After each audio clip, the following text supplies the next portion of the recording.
There is no definitive Spider-Man, but anyone who's based and has a big wiener will tell you that the closest we've gotten to that is the Spectacular Spider-Man. More specifically, Josh Keaton, the voice actor of the character in that and other projects. Josh Keaton to a lot of people is like what Kevin Conroy is to Batman, kind of the definitive voice of the character. With a lot of other Spider-Men, specifically in the movies, I can respect their performances individually, but none of them really feel like my Peter Parker, this all-encompassing feeling of Spider-Man.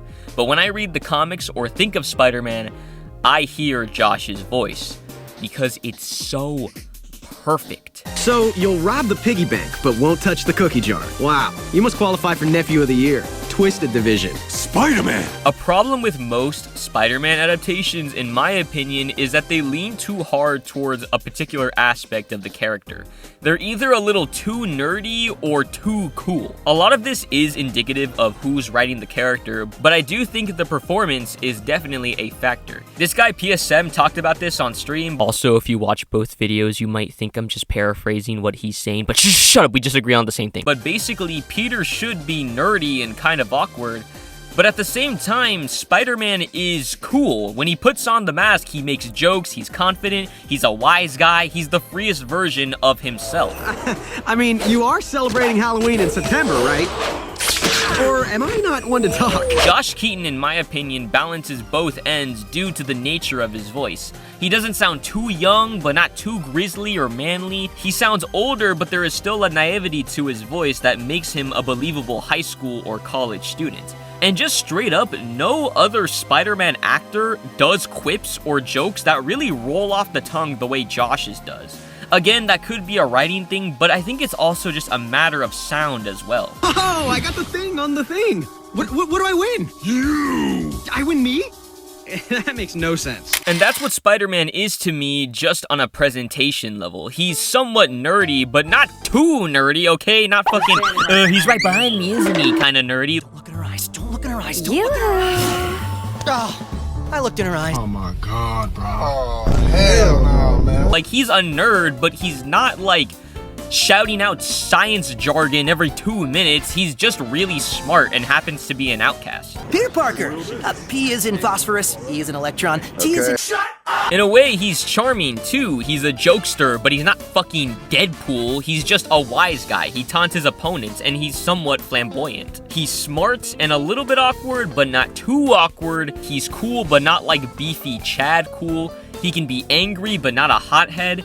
He's able to present a balance of a lot of different sides of Spider-Man with just the right amount of game. Whoopsie! Now, I know I've brought up all these other Spider-Man performances, and you're gonna be like, wait, Fumbus, you're forgetting about... I know who you're gonna say, so let's just address the elephant in the room. Yuri Lowenthal is a fantastic voice actor. He's not my favorite Spider-Man. I'm gonna keep it real. Out of all the Spider-Man iterations, I would say Yuri Lowenthal has one of the better ones. I think my problems here are more so with the character itself rather than his performance. Insomniac Spider-Man was really good in the first game, but by the time we got to the second game, he fell flat for a number of reasons. Let's be honest. This Peter has no sauce, man. This Peter is kind of lame. He's a little lame. This version of Spider-Man has like an everyman kind of vibe, and I think that's... I don't think that's a bad... I think that's actually a pretty good quality for Spider-Man to have. That makes sense, right? But he lacks those more charismatic qualities I'm looking for. They try to aim for them, like with the quips and all that, but they just don't work because a lot of the writing feels so corporate at times. Next on our top 3, MJ Watson featuring the Speed Demon. As for Yuri's actual performance, I think he presents us with a very average Joe feeling kind of Spider-Man. He doesn't have the slick attitude I'm looking for. He feels like... Oh gosh, I should have put this. If you play the game, you might know what I'm talking about. He feels like dad joke Spider-Man. You know what I mean? He's like the honey, I'm home kind of Spider-Man. You know what I'm saying? He's not really that old even. He's only 25 by the second game, but he feels like an old schmuck. I don't know how to describe it. Spider-Man 2, he's just like an old schmuck. He's a fucking fogey. Especially because, as this guy said, Yuri just doesn't get very good jokes. I think a lot of the jokes he gets are either kind of lame or they just don't feel right, with some exceptions here and there. This one's pretty good. Before we get down to business, there's something I have to tell you. I'm fresh out of honey. But for the most part, a lot of his dialogue and just the way he kind of carries himself is a little too corny. I think a lot of people do think Spider-Man is corny, but not to like this extent, I feel. And the way Yuri tells these jokes just doesn't roll off the tongue the way that Josh does. Alright, Gabi, you know the drill. Take off that mask and hey, did you get a new outfit? Blowout sale at the Bad Guy Long John Emporium? Hey, Doc. Love the new look. Hand over the device. I'm thinking no. Which is fine, you know, that's not bad. Not everybody could be my glorious King Josh, okay? It's lightning in a bottle, I get it. I don't know, I think if Yuri was just given better jokes, it would maybe be easier to understand, like, putting them in a similar sort of tier. When it comes to those serious, hard-hitting moments, like the emotional stuff, like especially like at the end of Spider-Man 1, or even the final act of Spider-Man 2 PS5, okay, fair enough. Yuri, he's got that on lock. But I do think he lacks in certain other areas I look for in a Spider-Man. Thankfully, Yuri himself is just such a great voice actor that he's gonna sound good either way, okay? He has such a nice voice that even if he's not the best written Spider-Man in my opinion, I mean, come on, it's Yuri. Like, I think he's pretty fucking good. Unfortunately for us, Marvel just didn't realize how goated Josh Keaton was, because Marvel has been infamous for just cucking my boy Josh. Apparently he was supposed to voice in the Spider-Man 1 game, but instead they got Tobey Maguire to do it, which, you know, makes perfect sense, biases aside, because he's the actor in the movie, so him acting in the game, like duh, right? Thing is, he wasn't the best, voice actor. Uncle Ben, murdered. I have to find the guy who did it. Shocker's School of Hard Knocks is now open. Give me a break, Shock. I can't believe you have any class, let alone a whole school worth. DJ, play the scrapped audio, please. Is now open. Oh, give me a break, Shock. I can't believe you have any class, let alone a whole school worth. Much better. And then we get to this whole mess. Apparently, this show was supposed to be in the same universe as that show, and he was supposed to be the voice for this Peter, who's supposed to be that Peter, but instead they got Drake Bell to voice him instead because, I don't fucking know why, you tell me. And then they made a new show called Ultimate Spider-Man with Drake Bell because they had to cancel Spectacular Spider-Man due to copyright issues after Disney bought Marvel, and then I guess this is supposed to be its own universe even though they have the same voice actor on the same channel, and then it's like, that's not too bad because you can kind of suspend your disbelief because it's established that Ultimate Spider-Man is this guy and not that guy, even though they have the same voice, and that Ultimate is in the Avengers Assembled universe. Except in Avengers Assembled, they had an episode with the Spider-Man from the 2017 show, and also, apparently, there's an episode where they have a flashback to the previous Avengers show that Spectacular Spider-Man is supposed to be in.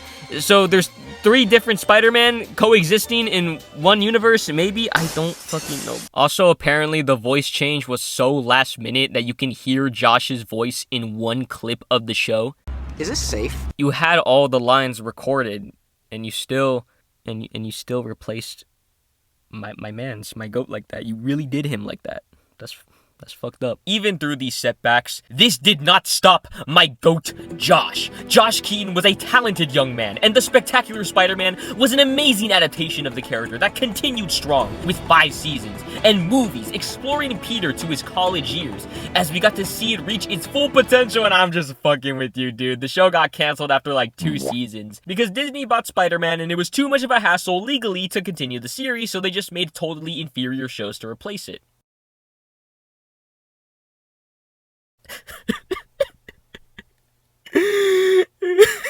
Every Spider-Man has its place in our society. Even these ones. The thumbnail was kinda just for shits and giggles. But hey, you're watching this video, so that means it worked. Don't get it twisted. I love a lot of these versions of Spider-Man. I think I actually like Tom Holland more than most people do. I like Sam Spider-Man. I still like the PS4 Spider-Man even if he's not really my preferred version. And I'm planning on reading the Ultimate Spider-Man comics because I hear they're an amazing rendition of the character. But nobody did it like Josh, man. Something about Josh just embodied everything I love about the character, even with just the way he sounded. And it helps that Spectacular Spider-Man was just an amazing show, and in my opinion, the greatest version of Spider-Man. And he kept going with Ultimate Marvel vs. Capcom 3, fucking Spider-Man Edge of Time, Spider-Man Shattered Dimensions, Superhero Squad, and he sounds amazing in all of those too. It's not just spectacular, he's also really good in everything else. They have done Josh a little dirty in the past, but I think now they're realizing how good he is in modern times. They brought him back as spectacular for Across the Spider-Verse, so that means something, right? Shows they care. They also frequently use Josh in other projects. He was in that one show that no one likes. He's Iron Man in Marvel Rivals. And spoilers for this show, he's also apparently Peter's dad in Your Friendly Neighborhood Spider-Man. So that's pretty interesting. I think now they understand that a lot of people really like his voice. There is a genuine demand for his voice, and you can really tell that Josh loves the character from just how often he goes back to voice him, or voice Spider-Man adjacent characters. I think if we keep getting more Josh glaze, if we continue to glaze the Keaton, then maybe one day we can get the continuation that we've all been waiting for.